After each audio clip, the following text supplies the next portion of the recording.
Ernie Els, a name that makes the entire golf world bow in reverence, is one of the most complete legends this sport has ever produced. 4 major titles, including 2 U.S. Opens and 2 Open Championships, didn't just put him in the Hall of Fame, they cemented his status as an artist on grass. Those swings as smooth as a seagull gliding over the ocean, that calm stance, that steady rhythm like the heartbeat of a man born to rule the fairway, all of it earned him the affectionate American nickname, the Big Easy.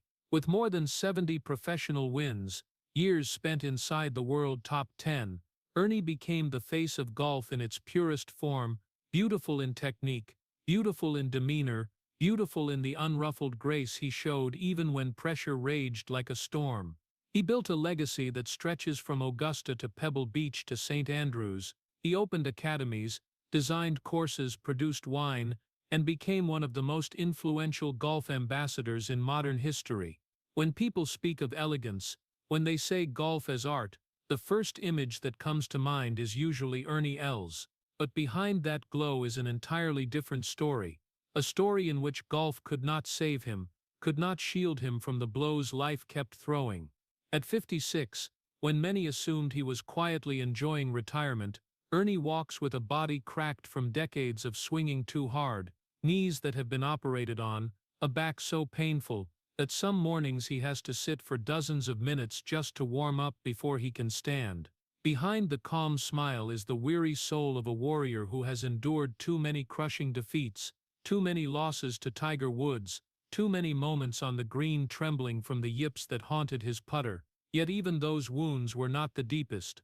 The deepest pain comes from the silence of his son, Ben, the child with severe autism, the boy Ernie loves more than any trophy but whose world he can never fully enter. For a legend who once controlled every millimeter of his golf swing, the inability to control his son's future is a wound deeper than any physical injury.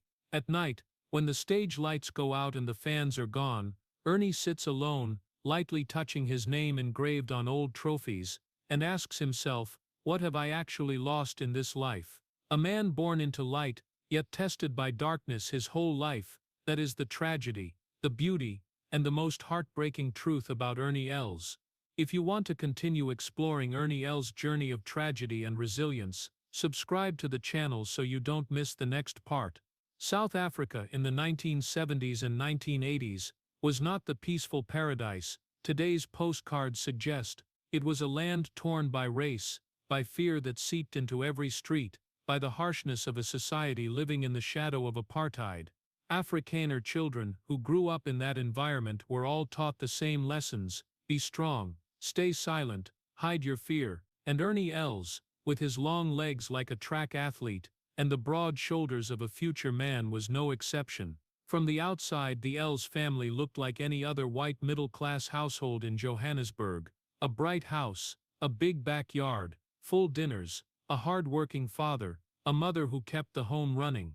But if you looked closer, you sensed something stuck in the air: silence. A silence that was disciplined, cold, and forced everyone to bury every emotion deep inside. Ernie's father, Niels, was a typical Afrikaner man, strong, strict, rarely showing a smile or any softness. He believed that for a boy to become a man, he had to be tough from childhood, and toughness in his eyes meant no complaining, no weakness, no showing pain. Ernie's mother, Hetty, was gentler, but even her gentleness felt distant, as if she feared loving too much would make her son soft in a world full of turmoil. In that house, affection was never spoken. It lived only in full plates of food, in rides to practice, in silent glances, never in tight hugs. For a sensitive child like Ernie, that silence created a vague emptiness inside, a feeling that something was missing that he couldn't name. But one thing he understood perfectly: he had to be strong,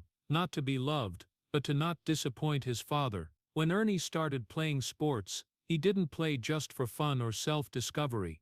He played for a deeper reason. He wanted to become the pride of his family, his Afrikaner community, a troubled country that desperately needed symbols of victory to cling to. In that era, Afrikaners took fierce pride in their strong sons, athletes who could bring glory and honor to the nation. The older Ernie got, the heavier that expectation felt on his shoulders. From tennis to golf, the tall boy with the sad eyes kept hearing the same words: "You can be the very best. You have to use the gift God gave you." But no one asked if he was tired. No one asked if he was afraid of failing. No one taught him how to share pain. So Ernie learned only one thing: endure in silence. During his teenage years, while South Africa drowned in protests, police sirens, and the darkness of violence that wasn't allowed to be named, Ernie learned to focus on the golf ball as if it were the only place he could find peace.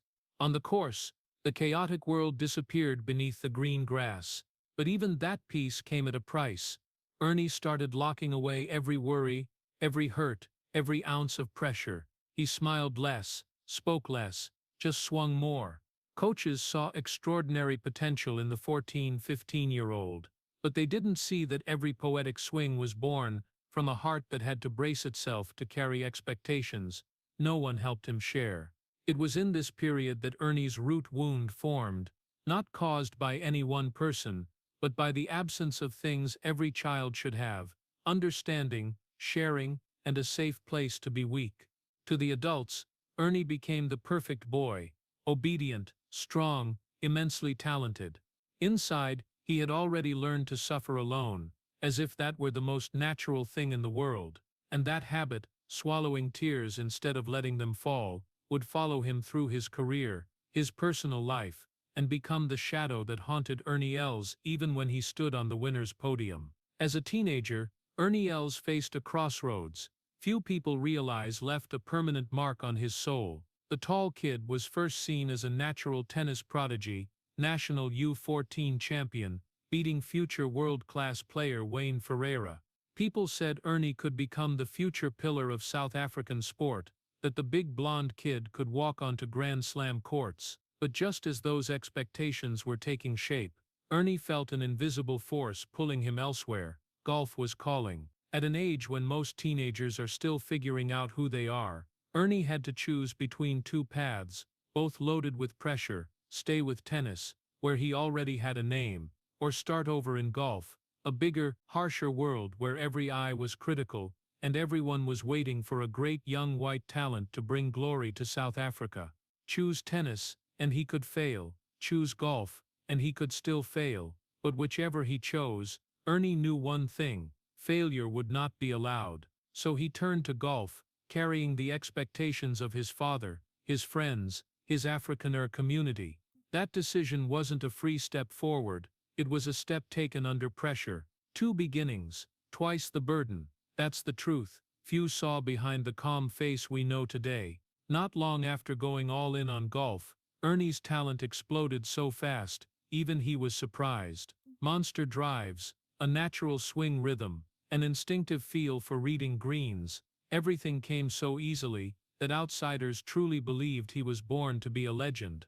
But for Ernie, that easiness became an invisible weight. If everyone thinks I was born to win, am I allowed to lose? In 1989, when he won the South African Amateur Championship, the whole country started calling the 19-year-old names he wasn't mentally ready to carry: South Africa's new hope, Gary Player's successor, the future of world golf. Every amateur win made the shadow of expectation grow darker. He no longer played golf because he loved it. He played because he was terrified that if he stopped, stumbled, or lost a single match, he would let down everyone who had placed their faith on his shoulders. When he stepped onto the European tour among battle-hardened veterans, Ernie suddenly felt out of place inside his own success. People praised his drives, his posture, his calm, but no one knew that every night in his hotel room he asked himself, "Do I really deserve all this praise, or have I just started a chain of pressure I don't know how to escape?"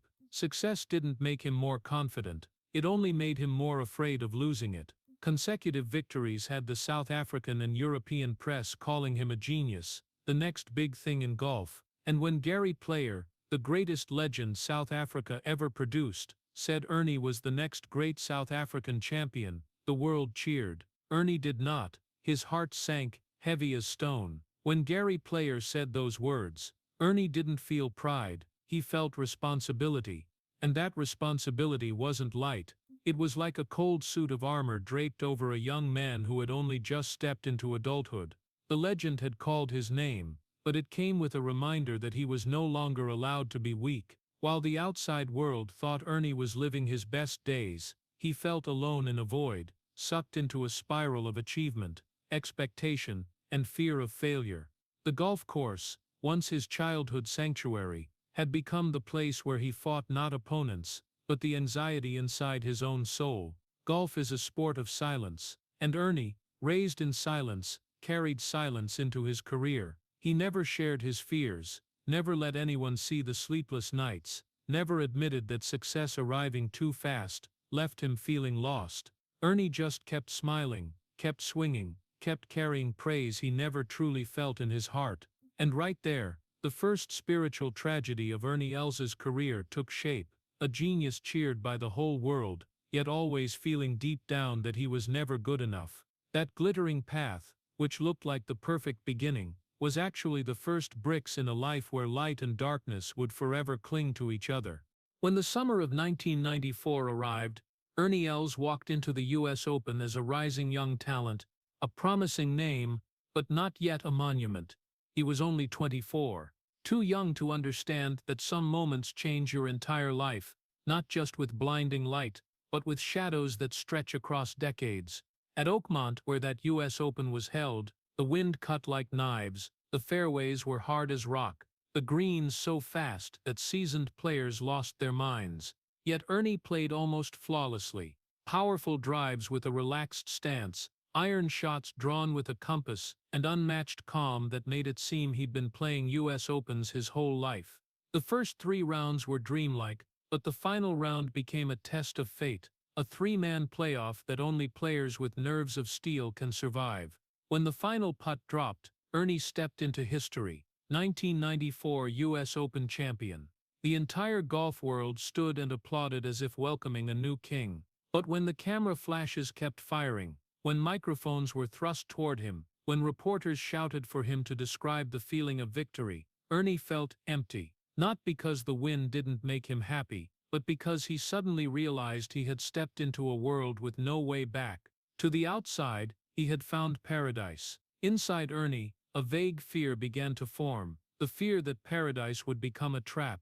Back in his hotel room after the ceremony, he set the trophy on the table. The metal gleamed coldly in the dark room, looking foreign. He sat on the edge of the bed, ears still ringing with cheers, and without thinking asked himself, "Am I happy, or am I just pretending to be?" That was the first time Ernie felt the loneliness of standing at the very top. Then 1997 came faster than he was ready for. The US Open at Congressional Country Club was a different battlefield with different difficulties. But Ernie, almost miraculously, remained calm and conquered everything again. When he lifted his second trophy, people stopped talking just about victories and started talking about domination. The first headlines appeared, Ernie Els the real threat to Tiger Woods. Here comes golf's new rivalry. Who will be No. 1, Els or Tiger? But reading those lines, Ernie didn't feel proud, he felt heavy. Tiger Woods was just getting started, but the media had already carved their 2 names into the same frame of comparison, a rivalry Ernie never wanted and was never ready for. Tiger was a phenomenon, a storm sweeping across golf, and Ernie understood clearly, from now on, every one of his wins would be weighed against Tiger. No win would ever feel big enough if Tiger was in the field. No top 5 would be seen as success if Tiger finished first. That feeling, being swallowed by another genius's shadow, made the 1997 trophy far heavier than its actual weight. One night in the hotel after the ceremony, Ernie repeated the ritual from 3 years earlier, sitting quietly, staring at the gleaming trophy under the yellow light. But this time he didn't ask if he was happy. He asked, "Am I good enough to stand next to Tiger? Am I strong enough, steady enough, great enough, not to be forgotten?" The answer was never clear, and that uncertainty cracked his heart a little more. 2 US Opens, the lifelong dream of thousands of golfers, became a life sentence for Ernie. From now on he would carry the hopes of a nation and an endless comparison to one of the greatest athletes humanity has ever seen. American fans saw Ernie and saw a calm champion. Inside him were violent psychological waves. He wasn't afraid of failure. He was afraid of something far worse, not being able to stay on the summit the world now forced him to occupy. In a rare moment of openness he said, "I win, but I don't feel happy. I only feel pressure." That wasn't whining, it was the painful confession of a man who understood that glory, no matter how bright, can also be the chain that drags a person into the deepest loneliness. And from that moment on, Ernie Els' journey was no longer just about playing golf, it became an endless inner war between a genius cheered by the world and the little boy inside him who kept whispering, "Am I good enough?" After 2 US Opens, you'd think Ernie Els had secured a safe place in golf, but reality was far crueler. The titles lifted him to the top, but the top opened a new chapter of torment, majors slipping through his fingers, one by one, as if fate deliberately tested the heart of a man already accustomed to silent endurance. And painfully, those losses weren't just numbers on a leaderboard, they were mental wounds that slowly cut away at his confidence, making Ernie feel more and more like the most perfect runner-up of his era. It all started when Tiger Woods arrived like an earthquake. Tiger didn't just play well, he redefined the entire sport. He was younger, stronger, sharper, and created an invisible pressure anyone standing nearby could feel. But for Ernie it wasn't just athletic competition. It was an inner showdown between a calm legend and a fiery genius. Ernie's swings were still poetic, but the media spotlight tilted toward Tiger. Every Tiger win was seen as inevitable. Every Ernie win was treated as the exception. And when Ernie lost, the instant verdict was, he can't beat Tiger, and maybe he never will. That mental stab sank in slowly, like acid dripping onto self-worth. The 2004 Masters Week at Augusta remains one of the most painful memories of his life. Ernie played a final round that was pure magic. His score so good that people thought the green jacket was already his, but stepping onto the 18th green, time seemed to slow. The gallery fell dead silent. The final putt, just a few feet, felt like the weight of the world. The ball slid right, only slightly, but enough to choke his heart. He knew one tiny bit more precision, and he would have etched his name into Augusta history. But fate didn't smile. He stood there amid polite applause, yet that applause hurt worse than a knife, because it wasn't the sound of victory. It was the sound reserved for someone who tried his absolute best, but still wasn't enough to enter paradise. When reporters asked how he felt, Ernie smiled, the faint smile of a blink, but inside he was hollow. He only said, "I did everything I could." What he didn't say was, "and I still failed." Then came the 2000 Open Championship at St. Andrews. Tiger won by a mile, practically overshadowing the entire rest of the field. Ernie played well, actually very well, but it didn't matter. The papers wrote, "Ernie Els, a beautiful second place," but no one remembers the runner-up. Worse, one headline read, "The Big Easy, the Big Shadow," implying Ernie only existed in Tiger's light. Those words became a thorn lodged in Ernie's heart for years.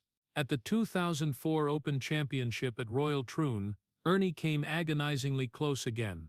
He played like a man trying to reclaim luck that had been stolen too many times. But then Todd Hamilton, an underdog few had picked, played lights out in the playoff. Once again glory slipped away. Once again Ernie walked off to consoling applause.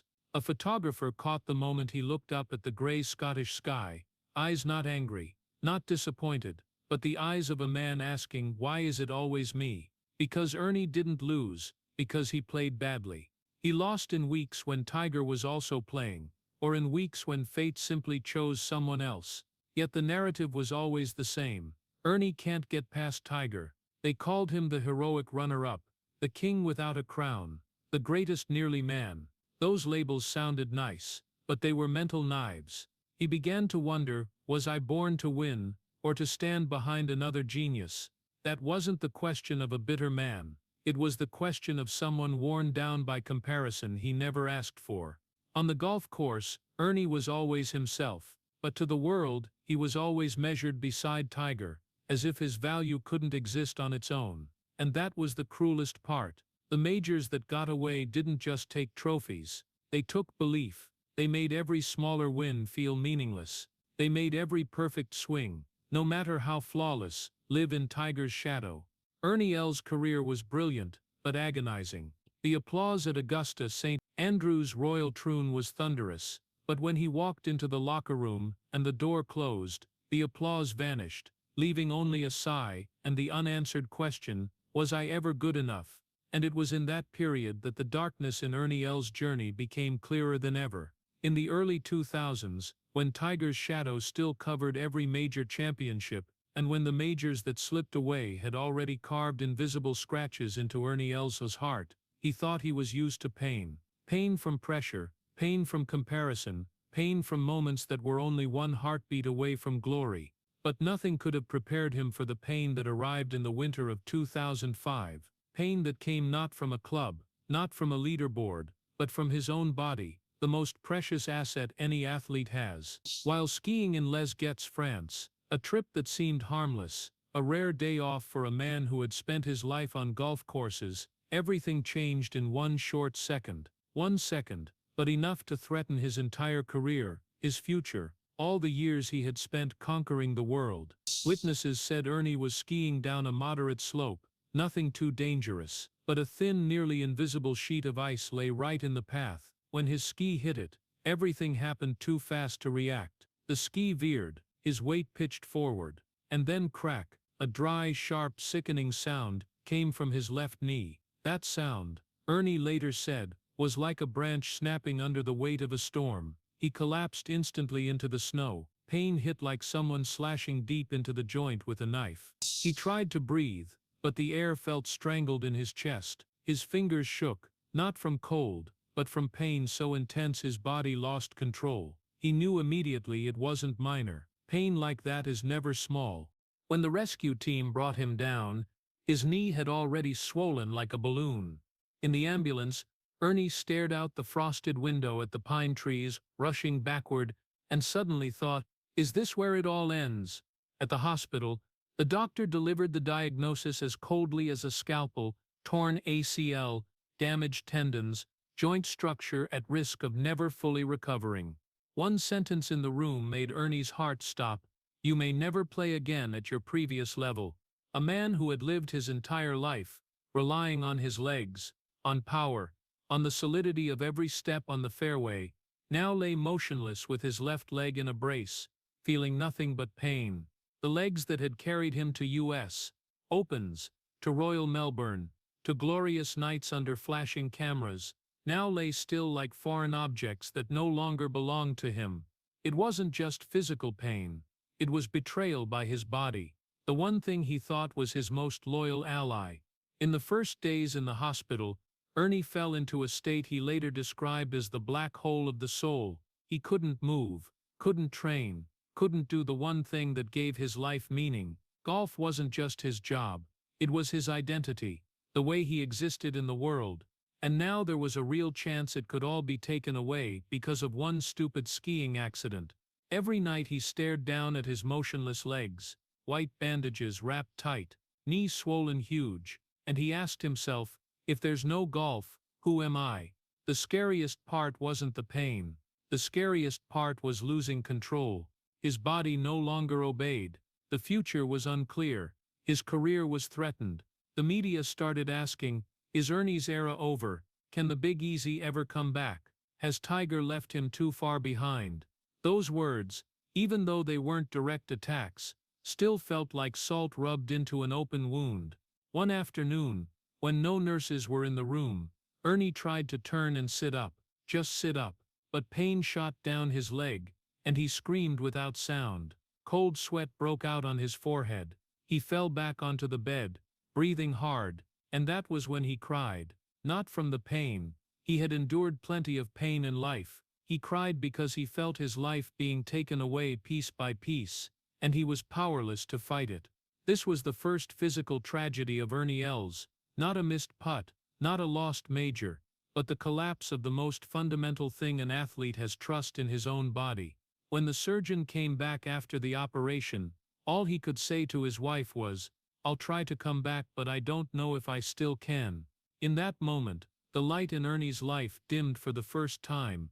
But tragedy doesn't only destroy, it also tests how a person can rise. And from those broken pieces, a new Ernie began to form. One who would have to relearn how to trust his body, how to walk, how to swing, and most importantly, how to fight the darkness he thought he had long grown used to.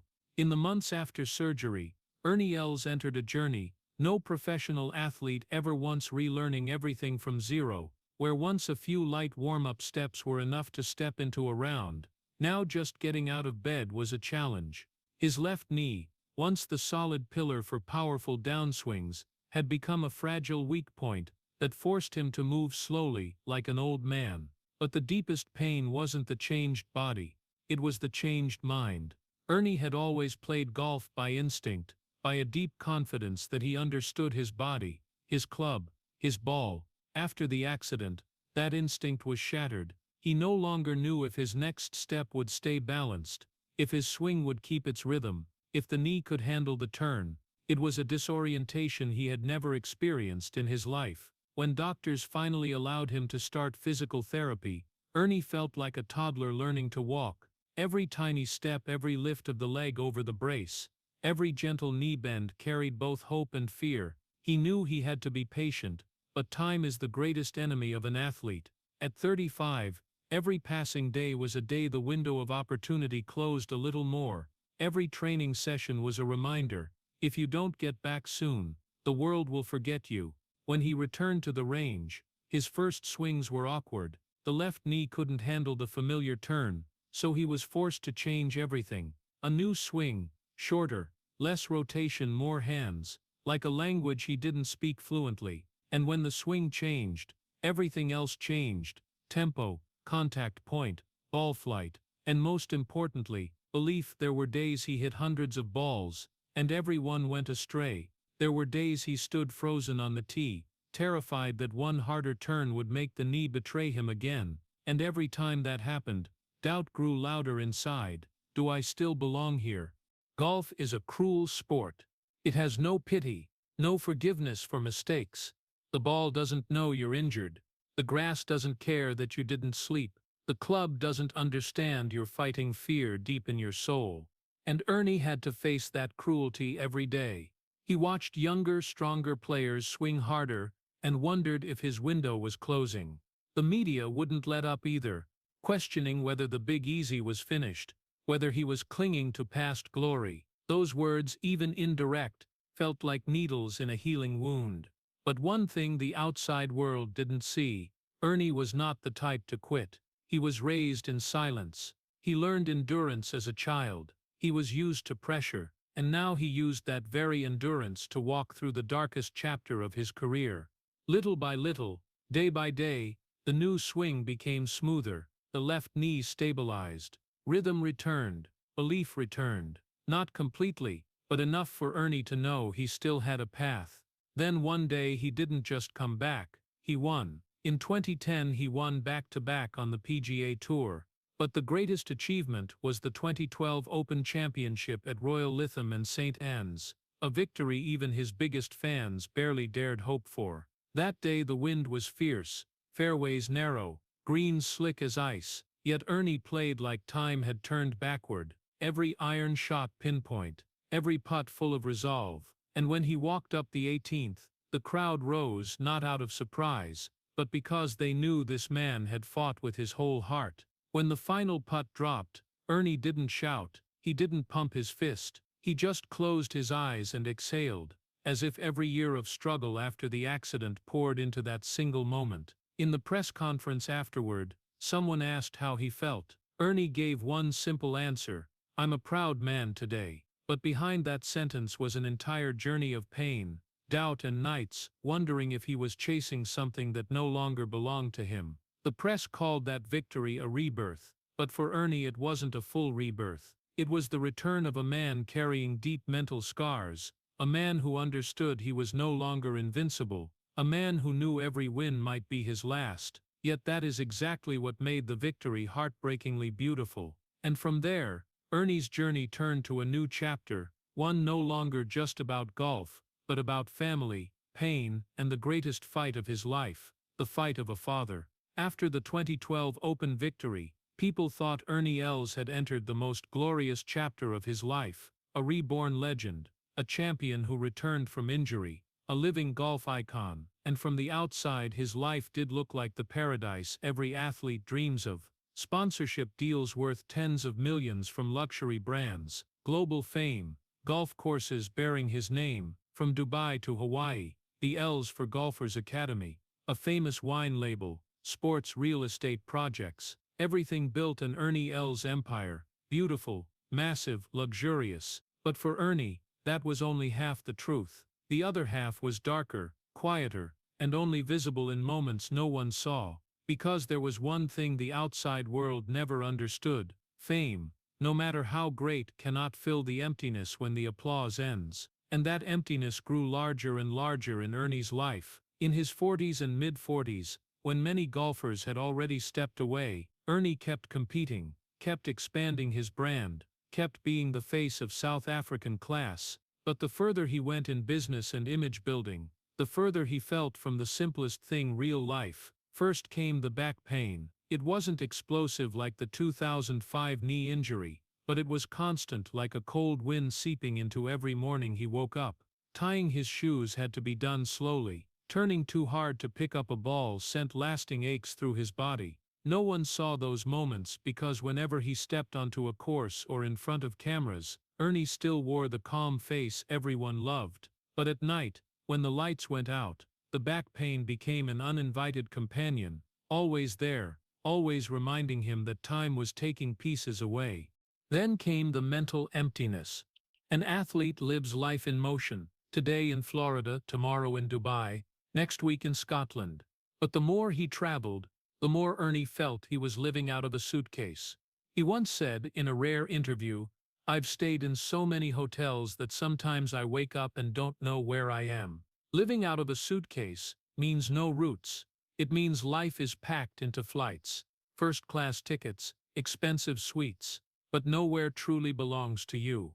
When you walk into a hotel room, everything is luxurious: white towels, huge beds, warm yellow lights. But when the door closes, only two things remain: silence and thoughts. And for Ernie, the scariest thought was, if I stop tomorrow, will anyone still remember me? It sounds absurd for a man with 4 majors and a global empire, but it was a real fear, the fear many legends carry for life. A sporting career, no matter how great, always ends. And the fear of being forgotten began to appear even while he was still at the very top. One night, lying in a Shanghai hotel bed after launching a new golf course project, Ernie stared at the ceiling and felt an emptiness so large it took his breath away. He missed home so badly it hurt. He missed his daughter Samantha, his son Ben, a simple family dinner in Florida. But the next morning, he had to smile again, shake hands, sign contracts, pose for photos as if the night before had never happened. That split between public image and private loneliness stretched his soul like a string about to snap.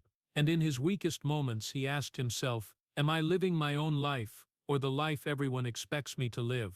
The irony was, the more famous he became, the lonelier he got. Lavish parties, high-profile events, contract trips, everything was crowded, loud, dazzling.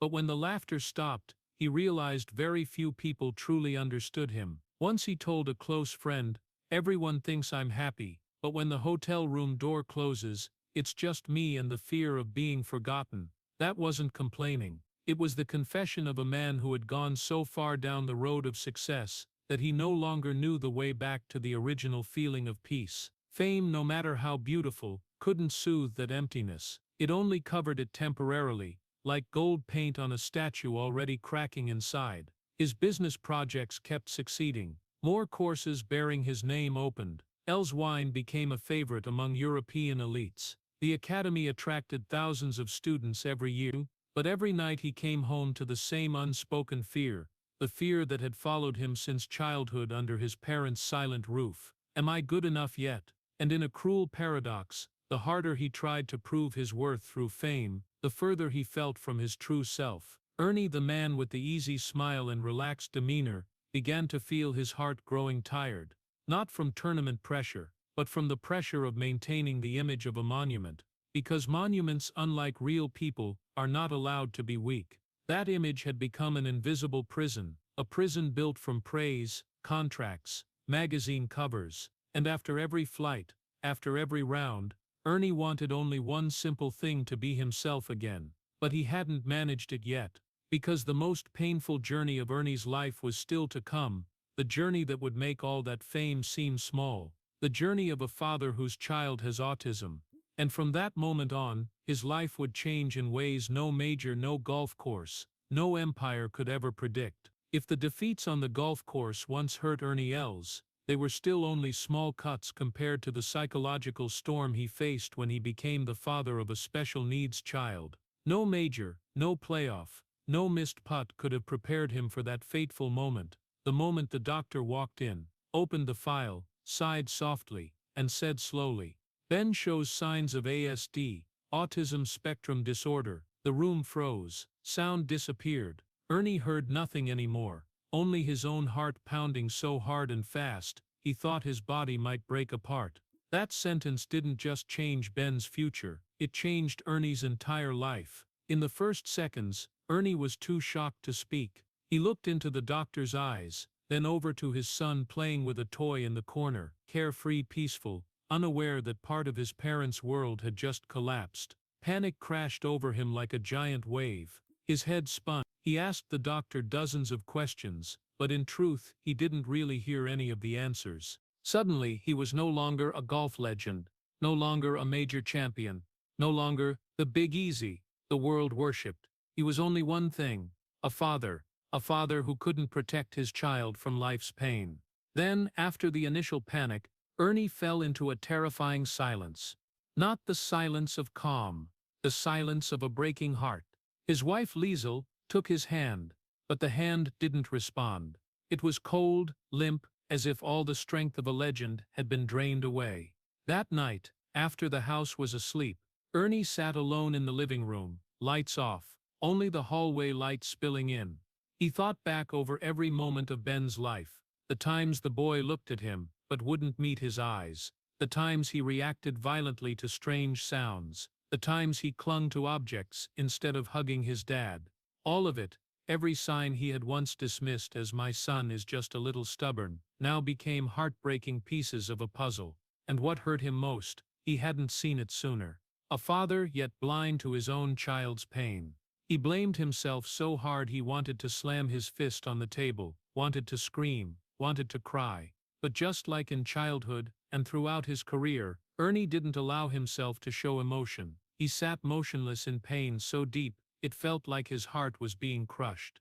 In the days that followed, he began to experience a kind of grief, not because he had lost his son, but because he had lost the future he had imagined for him. He had pictured Ben learning golf, or following a normal path like other kids. Now all those plans were vague, and the greatest fear took shape. If one day I'm gone, who will take care of Ben? That question haunted him through sleepless nights, woke him in panic, made him feel more powerless than ever in his life. Golf glory couldn't help. Money couldn't help. Fame couldn't help. For the first time, Ernie touched the rawest feeling of fatherhood, wanting to protect your child but not knowing how. And in that desperation, he and Liesel made the biggest decision of their lives: move from England to Florida, so Ben could receive the best therapy available. That meant changing his tournament schedule, sacrificing time, leaving friends behind, putting his son above his career. But he didn't hesitate. "For Ben, I'll do anything," he said. And that wasn't just a soundbite for an interview, it was the truth. Every week, Ernie drove Ben to therapy. Some days Ben wouldn't cooperate. He'd cry, scream, panic. Some days he'd hit himself, run away, shut down. And Ernie stood there watching his son fight a world that was fighting back against him. Every one of those moments was a knife in his heart. But he stayed patient, gentle, always trying to learn how to step into his son's world. He read books on autism, talked to specialists, watched videos from other ASD families. He understood this wasn't a short battle, it was a lifelong journey. Meanwhile, golf, the center of Ernie's universe for decades, suddenly became secondary. Every time he stepped on a course, his mind wasn't only on fairways and greens, it was on Ben, on his son's future, on everything he had to prepare so Ben could live the fullest life possible. And when he had to fly overseas for tournaments, his heart felt like lead. He used to leave home for months without a second thought. Now even a few days away left him restless, worried, missing his son so much he could barely focus. Once, during a tournament in Dubai, he was practicing putting when he received a video of Ben in therapy. The boy said a new word, clear and loud. Ernie stood right there on the green, and tears fell. He turned off the phone, turned away, tried to hide it, but anyone nearby saw him shaking with emotion. "Golf will always be part of my life," he later said. "But Ben is my heart." And truly, from the second he heard the words ASD, that heart had changed forever. That was the one fateful shot Ernie could never read the line on, never calculate the distance, never practice to perfection. A shot with no fairway, no bunker, no flag, only love and pain. In Ernie Els's life there were great victories, great titles, but nothing made him a deeper, stronger human being than becoming Ben's father. That was the real major, and that was the biggest event of his life. An event that can't be measured in scores, compared with money, or described with statistics. It is tragedy. It is trial. It is the test of a heart. And it is the beginning of the most moving chapter in this legend's life. The pain of being a father did not break Ernie Els. It transformed him. And that transformation, in a way that is both beautiful and deeply tragic, became one of the greatest humanitarian legacies the world of sports has ever witnessed. When Ernie and his wife Liesl moved Ben to Florida for the best possible therapy, they began working closely with autism support centers. But the deeper they went, the harsher the truth Ernie faced. Not every child had the same opportunities as Ben. Treatment was astronomically expensive. Waiting lists were endless. Many families were financially ruined. And the most heartbreaking part was that countless children could not speak, could not communicate, could not express their pain, children trapped in silence, exactly like the life Ernie himself had carried since childhood. He looked at Ben, at his son's eyes desperately trying to say something but powerless to do so, and he knew he had to do something, but he didn't want to do something small. He didn't want to just raise money and call it done. He wanted to build a place that truly changed the lives of children like Ben, a place where they could learn, play, receive therapy, and grow, a place designed for souls who cannot speak, and so the Els for Autism project was born. But turning the idea into reality was a journey far more grueling and merciless than any major championship Ernie had ever played. First came the money. A world-class treatment center required tens of millions of dollars. Every classroom, every therapy area, every piece of equipment cost a fortune. Ernie had to knock on sponsors' doors, pitch, persuade, do things he had never been trained for. There were meetings that dragged on for hours, questions about business plans, legal issues, long-term sustainability, that left him so exhausted he couldn't sleep at night. Golf was a game where he controlled the ball's flight. Charity was an entirely different game. There were moments when the project nearly collapsed for lack of funds, but Ernie did not quit. For Ben, he said. For the other kids. Then came the bureaucracy. The center had to meet educational, medical, safety, and infrastructure standards. Every requirement meant mountains of paperwork. Every inspection meant stress. There were days when Ernie finished a PGA Tour round, still in his golf clothes, and jumped straight into Zoom calls about construction, legal matters, and state regulations. Once he sighed looking at his schedule. "I've never seen a major this hard." But that very difficulty only made him more determined. Because for Ernie, this wasn't just a project, this was real life. The most beautiful part of this story isn't in the meetings, the money raised, or the size of the project. The beauty lies in the private moments no one sees, the moments that gave the entire journey its meaning. One day, while the center was testing therapy classes, Ernie came to watch Ben. He stood behind the glass, silent as always, watching his son being guided through a communication exercise. Ben held small picture cards, trying to match them, trying to make a sound. He couldn't speak, but he was trying with everything he had. And then Ernie saw Ben's eyes full of effort, full of a desire to be understood, to connect. His heart clenched. He walked into the room, sat beside his son, and placed a hand on his shoulder. Ben didn't look at him, but leaned gently into his dad. Just for a second. A very short second. but it was enough for Ernie to cry. Tears fell to the floor, not from sadness, but because he understood everything he was doing mattered. That was the moment the father and the son, two worlds that seemed impossible to bridge, touched each other, and that moment became the fuel that kept Ernie fighting through 1,000 more obstacles. When the center officially opened, the press called it one of the world's leading facilities for autistic children. Ernie called it something else: the home of children who cannot speak. Here kids could be themselves, no pressure, no judgment, no comparison. Only love, patience and hope. There are days when Ernie walks the hallways and sees children learning to communicate with gestures, learning to run, swimming alone for the first time. Every smile, every hug, every tiny step forward heals a part of him. But don't mistake this for a fairy tale. The bigger the center grew, the heavier the responsibility became. Ernie constantly worries about long-term funding, operating costs, and how the center will survive when he is older. Those worries follow him into sleep every night, because he knows Ben will need this place for life, and thousands of other children will too. There are days he is exhausted, days he feels he has taken on too much, but then one child laughs after months of therapy, or he hears Ben call Daddy, a word he waited years to hear, and all the fatigue disappears. Els for Autism is not the project of a sports star. It is proof that a father's love can become hope for the entire world.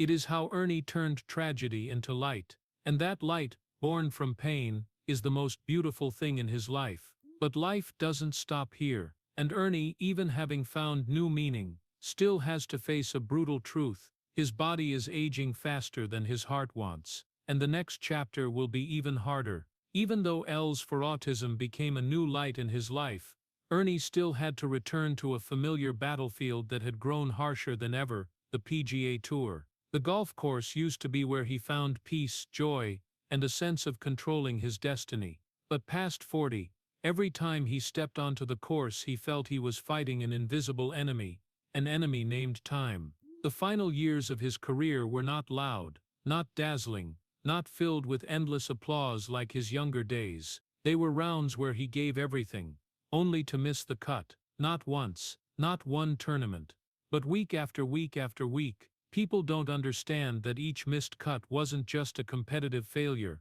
It was a slap to the pride of a major champion. It was a reminder that his body was no longer the same, that the swing experts once described as poetry had lost its fluidity. And the cruelest part, he still clearly remembered the feeling of perfect swings, still remembered how his body used to move. But now when he tried to recreate them, the body refused. It was as if his soul was still a peak athlete, but his flesh had been left behind. Then came another torment, the dreaded yips, a mental tremor that makes the hands shake slightly, that turns putting into something unsteady. For an ordinary person, it's just a little loss of control. For a golfer of Ernie's caliber, the yips are a spiritual humiliation. They are a betrayal by his own hands. They take away the very thing he was most proud of, the delicate feel at the clubhead he had built over 30 years. A simple 3-foot putt, something Ernie once handled as easily as breathing, became a game of feet. On the green he would stand over the ball, hands trembling slightly, head tilted, eyes on the ball but mind in chaos. Will I jerk it this time? Will it miss? And 1 second of doubt was enough to send the ball offline.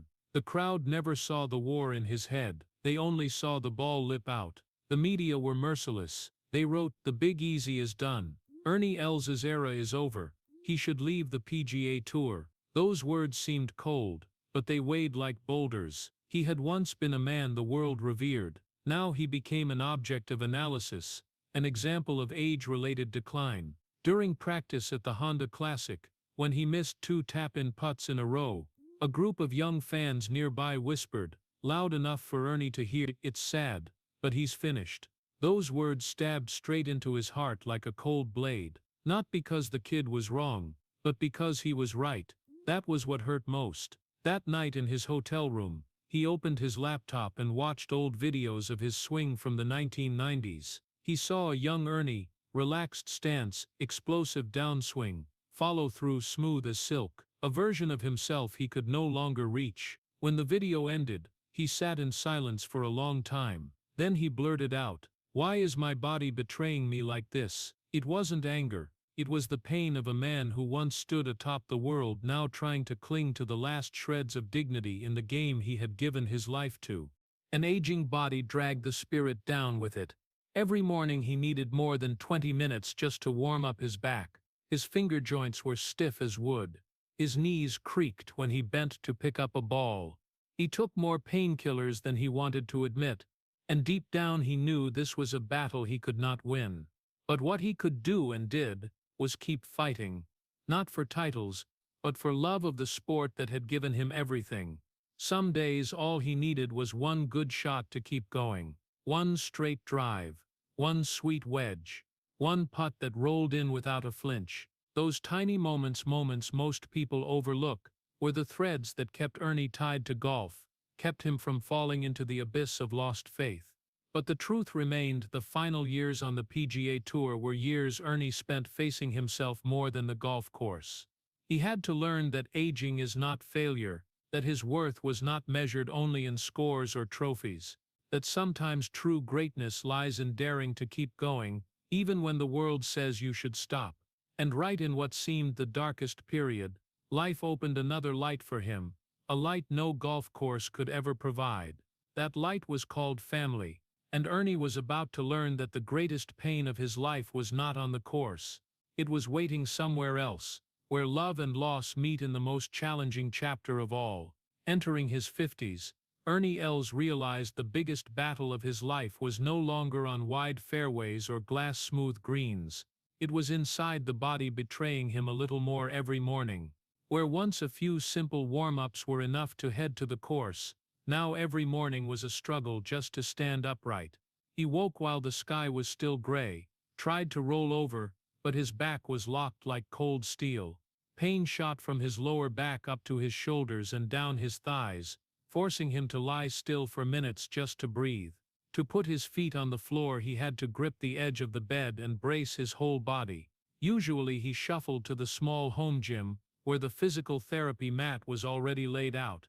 The first 20 minutes were always torture, gentle joint rotations, back stretches, breathing into his spine the way the doctors taught him. Only then would his body unlock and allow him to move. Pain had become part of daily life, no longer an occasional accident. It was like a persistent shadow that never left. But what scared him more than age or back pain was the question that haunted him every time he looked at Ben. When I'm no longer strong enough, what will happen to my son? Ben was growing bigger. Caring for him required more energy, more time, more presence. But Ernie knew he was no longer young. He knew his body would only get worse, and that fear gnawed at him every day. In a private interview he once said, "I'm not afraid of getting old. I'm only afraid I won't have enough time left with Ben." That fear was unlike any tournament pressure, deeper, truer, more painful. When he joined the Champions Tour, many thought he was there to chase titles, to prove his name one last time. But the truth was different. For Ernie, the Champions Tour wasn't about competing, it was about holding on to the last pieces of his identity.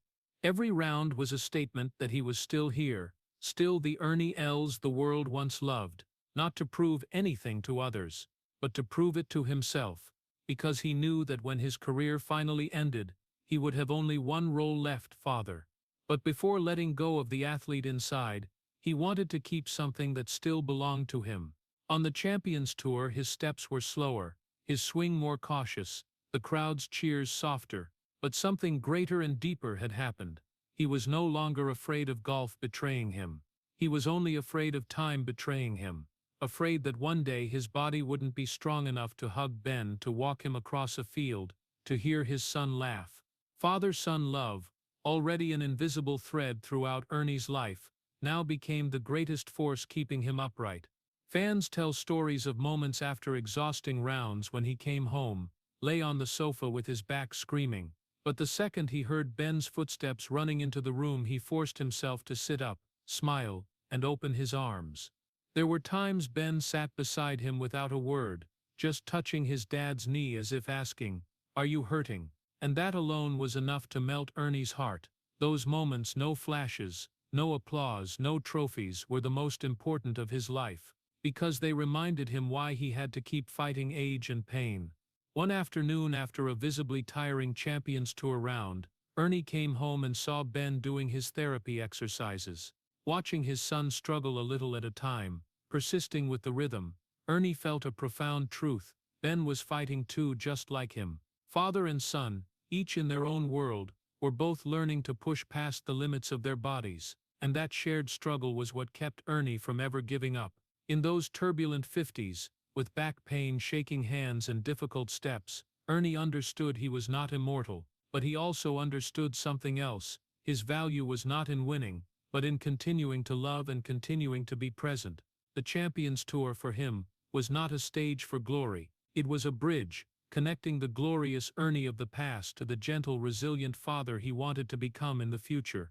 And every painful morning, every exhausting therapy session, every hard-fought round was done for one reason only: Ben would need him as long as possible, because if love has a shape, it is the moment Ernie, a great but deeply scarred man, stands straight on the practice ground, smiling as his son walks toward him, as if that were the most important victory of his life. Deep into his 50s, Ernie Els could no longer deny a brutal truth: his career, once as brilliant as sunlight on the Pebble Beach fairways, was fading according to the natural law of time. Fewer tournaments, scores no longer sharp. The swings that once left the golf world in awe had lost their silkiness, and the applause that once rang like a symphony now grew sparse and soft, as if the audience was unconsciously preparing for the curtain to fall on a legend. One quiet afternoon at the range in Florida, Ernie stood silently looking down at the club in his hands. The face was scratched, the grip worn from thousands of swings.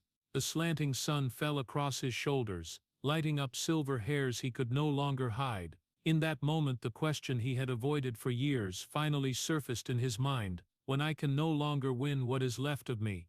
It wasn't a question of despair. It was the question of a man staring straight at the transition between two versions of himself: Ernie Els of glory and Ernie Els of twilight.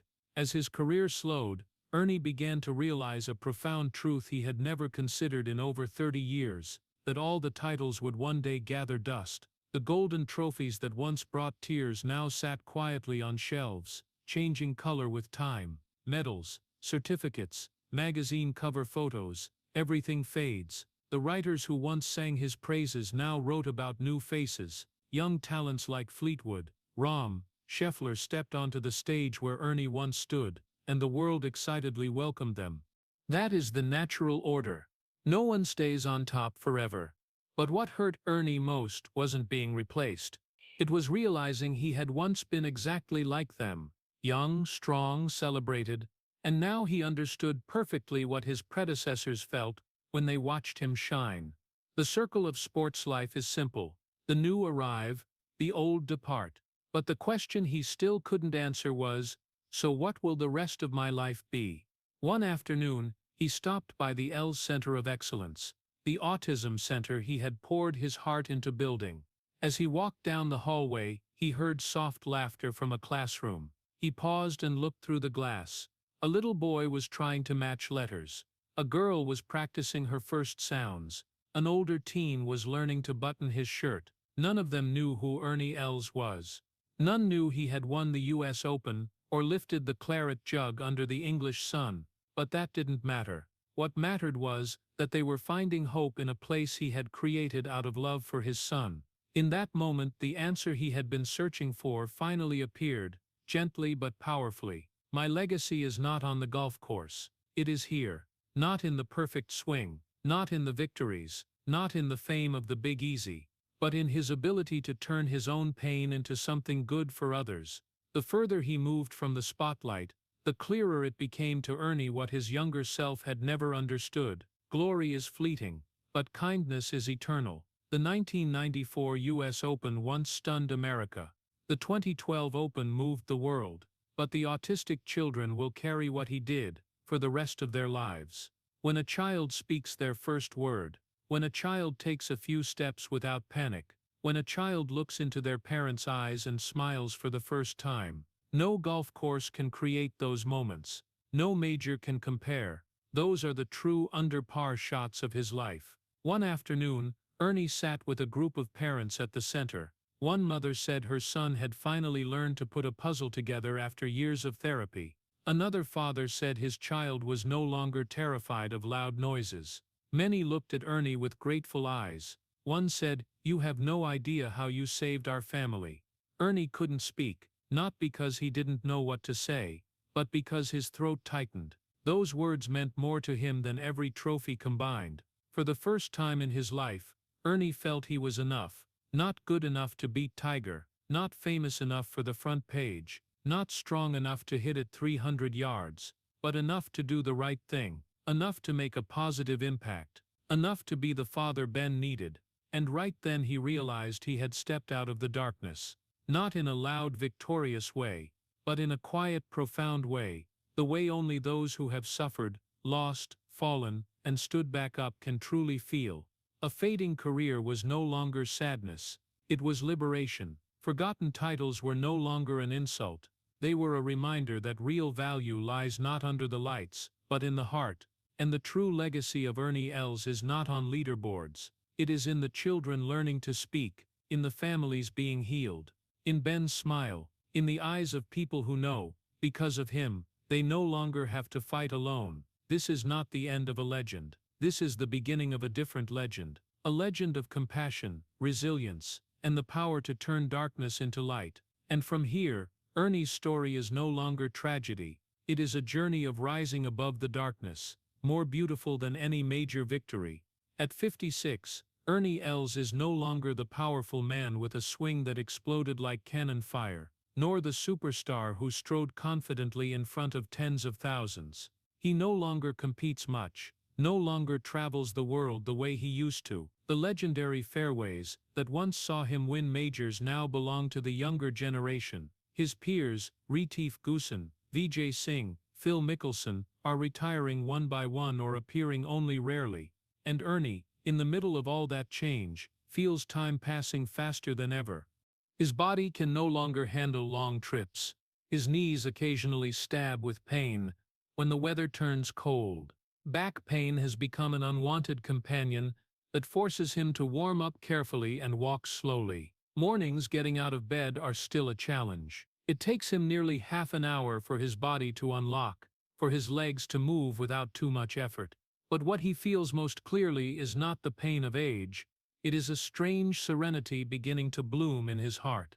When his career was at its peak, he was obsessed with holding rankings, winning more majors, hitting the ball longer and straighter. But at 56, he knows those things no longer matter. What matters is how he lives the rest of his life, and he has chosen to live more slowly. Every afternoon in Florida, Ernie often takes Ben for walks around the house. Ben loves listening to birds. Ernie loves hearing his son's laughter, clear and rare laughter he considers the most priceless gift. In the past, when he was still competing, he spent months away from his family. Now every single day is a moment he refuses to lose. He sits beside Ben during therapy sessions. He watches Ben learn to write letters, even when they are just shaky lines. He listens to Ben say new words, few but full of effort.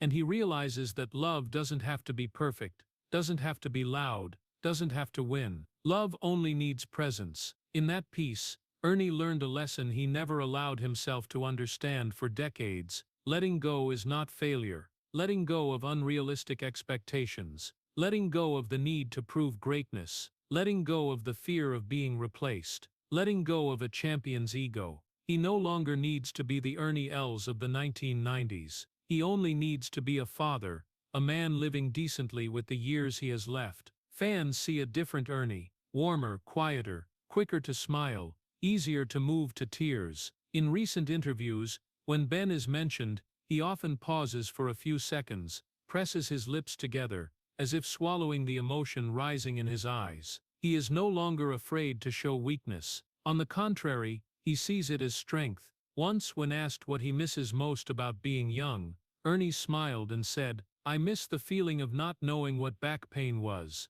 Then he laughed, lightly, without bitterness, because he knows pain is the price of a full life. Another time, talking about golf's future, he admitted frankly, I don't know how much longer I'll play, but I know that the day I stop, I'll be at peace. I've had enough luck, enough success, enough failure, enough lessons. That is the statement of a man who understands life's impermanence. Many people ask, are you afraid of being forgotten? He just shakes his head. No, the kids at the center already remember my name in a way I never imagined. That's enough. And that is what makes Ernie at 56 so beautiful. Gratitude. Gratitude for being a father. Gratitude for competing all those years. Gratitude for accepting both pain and happiness. Gratitude for finding meaning no golf course could ever give. At 56 he no longer chases the light. He lets the light find him. It comes when he watches Ben sleep. It comes in the laughter of children at the center. It comes when parents hug him and say, "Thank you for not giving up." It comes when he stands on the tee box, not to win but to enjoy the last swings of his playing life. And so Ernie Els enters 56 not as a fading legend, but as a man being reborn in the gentlest way, learning to accept, learning to love, learning to let go. He has lost many things, but he has also found values his younger self never imagined. A warmer Ernie, a quieter Ernie, a more grateful Ernie, and perhaps that is the most beautiful version of him. At 56, looking back on his life, Ernie Els does not see a perfect journey. He does not see one-sided domination, years paved with victories, or the image of a flawless hero. What he sees are cracks on his body, in his soul, and in the dreams he once held. But those cracks are what created the beauty of his life. Without them he would only be a great golfer. With them he became a deep human being, a resilient father, and living proof of what America has always believed. Greatness is not about never falling, but about rising every time life knocks you down. Ernie Els' story sends a powerful message to American audiences. Don't think golf is only beautiful swings and glorious victories. Golf is the loneliness of mornings when your back is locked stiff. It is the sigh when a shaky putt lips out. It is the sleepless nights worrying about your child. Golf, like life, is a journey of getting back up, again and again. A symphony of disappointment, pain, and then hope. Ernie's journey is not a heroic epic written in gold, but a human story written in blood, tears, and tenderness. He fought loneliness when the media compared him to Tiger Woods. He fought pain when his knee shattered on white snow. He fought time as his body aged before his eyes, but his greatest fight had nothing to do with golf. It was the fight of a father, a fight with no fairways, no par 4s or 5s, no applause, no scoreboard. That fight took place in therapy rooms, in moments waiting for his son to say a new word, in nights when fear for Ben's future was so heavy he could barely breathe. And from that pain he chose to create hope. Els for Autism is not an ordinary center, it is the dream he gave to children who cannot speak, a bridge between desperate families and a brighter life. Every laugh echoing down its hallways is a victory greater than any title he ever won. So what can America learn from Ernie Els? That people are not measured by the spotlight that shines on them, but by the darkness they have overcome. That a legend is not made only by what they do on the course, but by how they live when the lights go out. And that true greatness always appears when we choose love over giving up. Ernie is not just a golf warrior, he is a warrior of life. He is not just the man who once lifted the US Open trophy. He is the man who held his son in despair yet kept walking forward. He does not only have hands that once painted swings like works of art, he has a heart gentle and large enough to turn his own pain into hope for thousands of other families. America loves victory stories, but more than victory, America respects people who stand up after defeat. Ernie Els is exactly that kind of person. Proof of an unbreakable spirit, a reminder that life is not measured by how many times we fall but by how many times we rise, and by the reason we choose to rise. When Ernie's story ends, no one will remember how many top tens he had. No one will remember how far he hit his driver. No one will remember all his statistics. But people will remember what he did for Ben. People will remember what he did for children who cannot speak. People will remember his heart. And that is what lasts forever. In the end, the lesson Ernie leaves America is summed up in one sentence, not the words of a golf champion, but of a man who has lived long enough to understand life's most important truth. True greatness is not measured by titles, but by the wounds you choose to turn into hope for others. And when we understand that, we understand why at 56, even as his career fades, Ernie Els still shines in the most beautiful way, the light of compassion, resilience, and a father willing to trade everything so his son can live a fuller life. Looking back on Ernie Els' journey in this story, it's hard not to feel a quiet sadness, a deep sympathy for a man whose life both gave so much and took almost everything. Americans once knew him through the 1994 and 1997 U.S. Open trophies, through the nickname the Big Easy, with swings smooth as silk, but few saw behind the applause a soul that always asked itself, "Am I good enough?" While the world forced him to live in Tiger Woods' shadow. The 2004 Masters with the missed putt, the runner-up finishes at the 2000 and 2004 Opens, the cold judgments, the Big Easy is done. Those were not just sporting failures, but cuts into a legend's self-worth. The 2005 skiing accident, the crack in his knee against white snow, the mornings in his 50s, when his back was so locked he needed physical therapy just to stand. These are physical tragedies anyone can relate to as age approaches. But the greatest tragedy was not on the course, it was in the doctor's office when the words came, "Ben shows signs of ASD." The image of Ernie sitting motionless, then moving his entire family and building Els for Autism, the home of children who cannot speak, shows a father who dared to turn private pain into shared hope. At 56, as tournaments grow fewer and friends retire one by one, Ernie has learned to live slowly, to listen to Ben's laughter, and to accept that trophies will gather dust while the autistic children he helps will carry his legacy very far. The lesson for Americans is this: do not measure a life by titles, positions, or bank accounts, but by what we do with our wounds, whether we let them turn us bitter or turn them into a bridge for others to cross the darkness. If you were moved by Ernie Els' journey of resilience and fatherly love, please subscribe to the channel to join us for the next inspiring stories. Thank you for watching, and see you in the next video where we continue to explore people who turn pain into light.